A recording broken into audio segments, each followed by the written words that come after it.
Highlight కొనసాగుతోంది. మావోయిస్టులు ప్రతీకార దాడులకు దిగే అవకాశం ఉందన్న సమాచారంతో పోలీసులు అప్రమత్తమయ్యారు. గాయపడిన మావోయిస్టులు ఇంకా అడవుల్లోనే ఉన్నారని అనుమానిస్తున్నారు. దీంతో అదనపు బలగాలను రంగంలోకి దించి అణువణువున జల్లెడ పడుతున్నారు. ఏఓబీ ఎన్కౌంటర్ కు ప్రతీకారం తీర్చుకుంటామని మావోయిస్టులు పదే పదే చేస్తున్న హెచ్చరికలతో ఆంధ్ర, ఒడిశా సరిహద్దు గ్రామాల్లో టెన్షన్ కొనసాగుతోంది. ఏజెన్సీ ప్రాంతాలకు ప్రాతినిధ్యం వహిస్తున్న ప్రజాప్రతినిధులకు భద్రత పెంచారు పోలీసులు. అటు అటవీ ప్రాంతాలతో పాటు గిరిజన తండాలను అణువణువు గాలిస్తున్నారు. దీంతో ఏ క్షణం ఏం జరుగుతుందోనన్న భయంతో బిక్కుబిక్కుమంటున్నారు సరిహద్దు గ్రామాల ప్రజలు.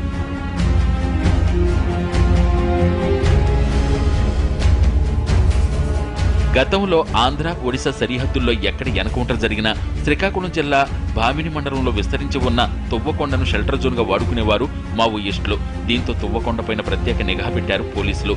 భామిని, బత్తిలి పరిసర ప్రాంతాల్లో విస్తరించి ఉన్న ఈ కొండల్లో భారీగా బలగాలను మోహరించారు.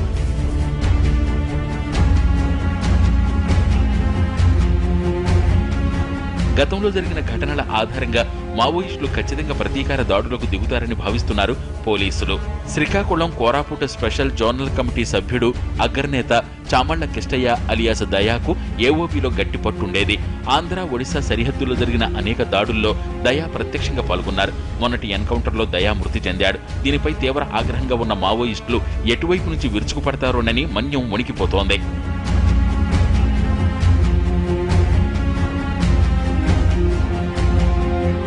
ఏఓబీలో జరిగిన భారీ ఎన్కౌంటర్తో మావోయిస్టులు బలహీనపడ్డారని భావిస్తున్నారు పోలీసులు. అయితే ఉనికిని చాటుకునేందుకు దాడులకు తెగబడతారని అనుమానిస్తున్నారు. అటు మొన్నటి ఎన్కౌంటర్లో గాయాల పాలైన కొందరు అగ్రనేతలు ఇంకా అడవుల్లోనే ఉన్నారన్న సమాచారం పోలీసుల దగ్గర ఉంది.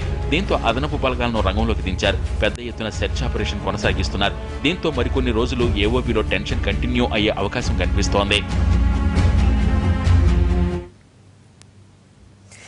ఏఓబీలో జరిగిన భారీ ఎన్కౌంటర్ పోలీసులు, మావోయిస్టుల మధ్య మాటల యుద్ధానికి తెరలేపింది. అది ముమ్మాటికి బూటకమేనని ఆరోపిస్తోన్న మావోలు దానికి మూల్యం చెల్లించుకోక తప్పదంటూ లేఖ రాశారు.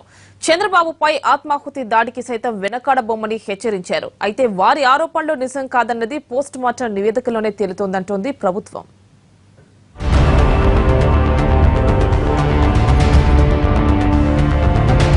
మల్కన్గిరి ఎన్కౌంటర్ ముమ్మాటికి బూటకమేనని ఆరోపిస్తున్నారు మావోయిస్టులు.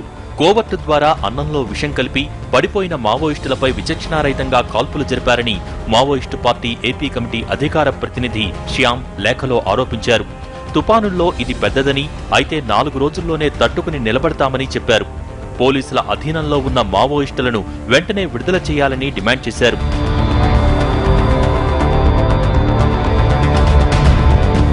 ఏపీ ముఖ్యమంత్రి చంద్రబాబు తేనె పూసిన కత్తెని, ఆయన ఇంతకింత ఫలితం అనుభవించి తీరుతారని లేఖలో హెచ్చరించారు మావోయిస్టులు. అలిపిరిలో తప్పించుకున్నా ఈసారి తప్పించుకోలేరని, అవసరమైతే ఆత్మాహుతి దాడులు చేస్తామని లేఖలో రాశారు.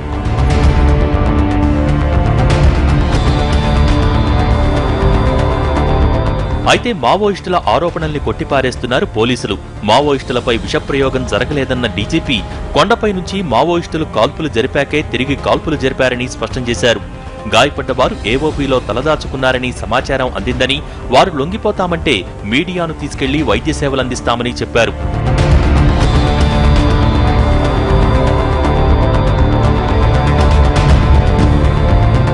ఎన్కౌంటర్ జరిగిన ప్రాంతంలో ఏరియల్ సర్వే చేసిన డీజీపీ ఆ ఫోటోలను మీడియాకు విడుదల చేశారు. జరిగింది ఫేక్ ఎన్కౌంటర్ అయితే మా పోలీసుల్ని ఎందుకు చంపుకుంటామని ప్రశ్నిస్తున్నారు ఉన్నతాధికారులు.